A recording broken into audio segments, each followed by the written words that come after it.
আসসালামু আলাইকুম ভিউয়ার্স, কি অবস্থা সবার? আশা করি সবাই ভালো আছেন।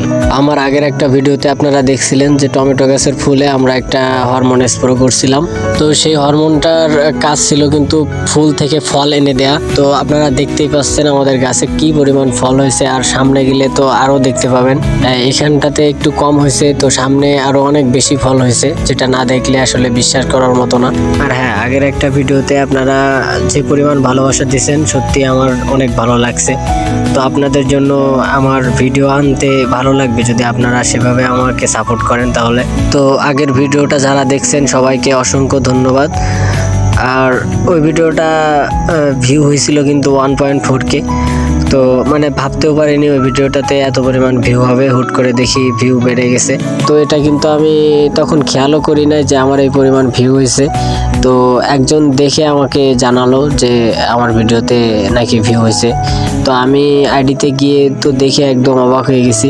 আসলে আমার অনেক ভালো লাগছে যখন আমি ওটা দেখলাম যে আমার ভিডিওতে এই পরিমাণ ভিউ। এজন্য আমি অনেক খুশি, যেটা আপনাদেরকে বলে বোঝাতে পারবো না। ওই ভিডিওর কথা বলতে বলতে কিন্তু এই ভিডিওটা প্রায় শেষ হয়ে যাচ্ছে। তো এখানে দেখতে পাচ্ছেন আপনারা গাছে কিন্তু এখনো নতুন ফুল আসতেছে। এই ফুলগুলাই যদি স্প্রে করা হয় তাহলে ফল আসবে আবার এইভাবে। তো প্রতিদিন এইভাবে কিন্তু কষ্ট করতে পারলে অনেক পরিমাণ ফল হবে, যেটা থেকে ভালোই আর্নিং আসতে পারে আশা করা যায়। এই জন্য এইভাবে চাষবাস করতে গেলে সারাদিন বা সব সময় প্রায় ক্ষেতের দিকে থাকতে হয় আর পরিশ্রম করতে হয়। আর নিচে দেখতে পাচ্ছেন বেশ কিছুটা ঘাস হয়েছে, ওসব ঘাসগুলা গোড়ায় রাখতে দিলে সমস্যা। গাছের গোড়া সবসময় ফাঁকা থাকবে, পরিষ্কার থাকবে, তাহলে গাছ অনেক পুষ্টি পাবে আর সুন্দরভাবে বেড়ে যাবে। আর এখানটাতে দেখতে পাচ্ছেন একটা টমেটো কিন্তু পেকে গেছে। তো এটা আসলে কিভাবে যে পাকছে বুঝতে পারতেছি না। এটা কি সময়ের আগে হয়েছিল নাকি ওটা অপুষ্টির কারণে পেকে গেছে, দুইটা কারণ থাকতে পারে। তো যে কোনো একটা কারণে কিন্তু ওটা পেকে গেছে। আর সবার সাথে ও একসাথে পাকি নাই, কিন্তু ওটা একদম আলাদাভাবে পাকছে, এজন্য ওটা নষ্ট হয়ে যাবে ওভাবে। আর পিছনে যেসব গাছগুলো রেখে আসছি সেগুলো ছাড়া কিন্তু সামনের এইসব গাছগুলা কিন্তু আরো অনেক বড় বড়, আর ফলও আসছে অনেক পরিমাণে। আর পিছনের গাছগুলা যেভাবে ফল কম দিছে আর গাছও সেভাবে বেড়ে উঠতে পারে নাই, এটার কারণটা কি আমি আসলে বুঝতে পারিনি। আর এইখানটাতেও দেখতেছেন বেশ কিছুটা গাছ মারা গেছে।